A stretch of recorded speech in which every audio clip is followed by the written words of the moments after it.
Gram सभा अमरा खैरा चक से चल पड़ी हैं विकास की ओर। विकास के डगर पे क्षेत्र पंचायत सदस्य पद हेतु ईमानदार व संघर्षशील प्रत्याशी आपकी बेटी आपकी बहू श्रीमती अनीता पटेल भाभी कमलेश कुमार पटेल जी, जिनका चुनाव चिन्ह है अनार। अनार वाले खाने पे मोहर लगाइए।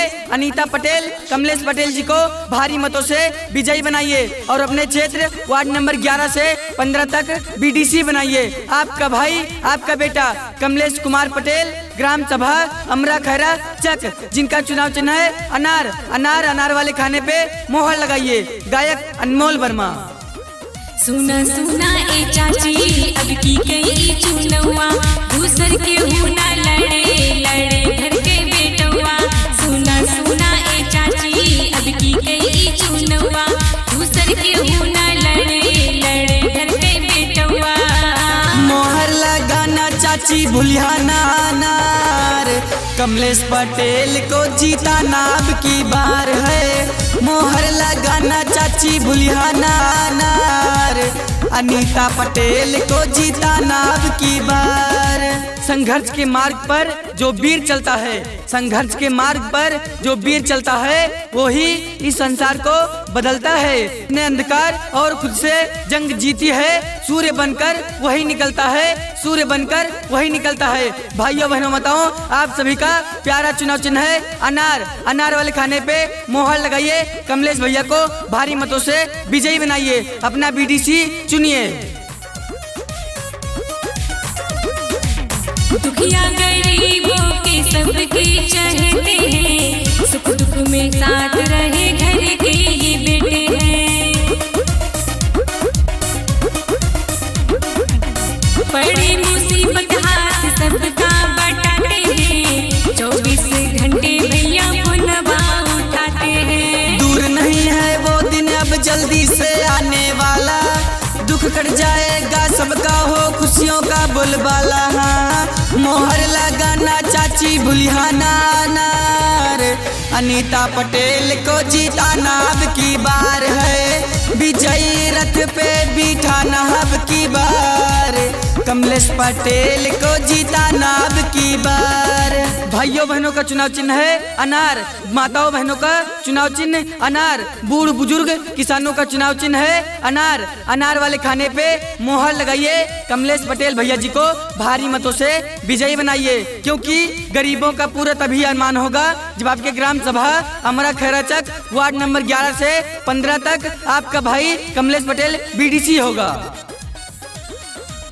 नाली खड़ंजा आरसीसी लगवाएंगे, जीतेंगे भैया जी विकास करवाएंगे।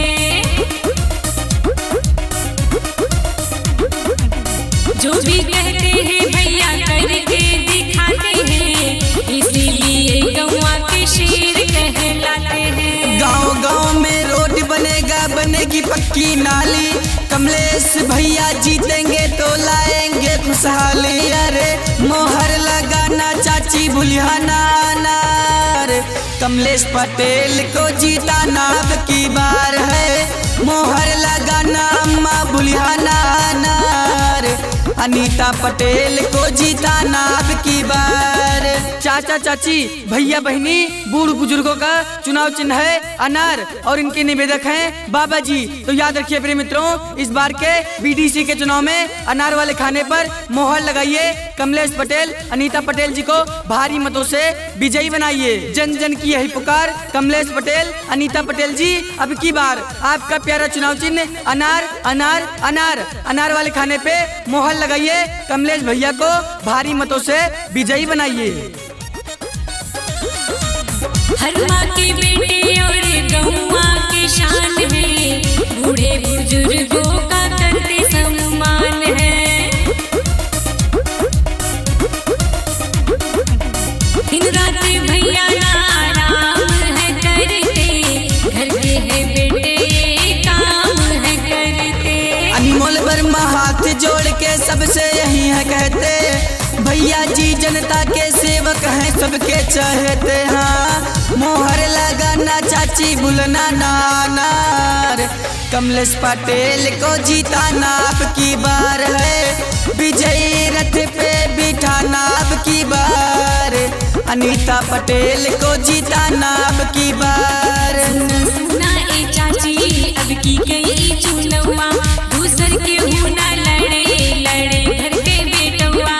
सुना सुना ए चाची अब की गई चुनौआ, दूसर के ना लड़े लड़े घर के बेटौआ। मोहर लगाना चाची भूलना नार, कमलेश पटेल को जिताना अब की बार है। मोहर लगाना अम्मा भूलिहाना नार, अनीता पटेल को जिताना अब की बार।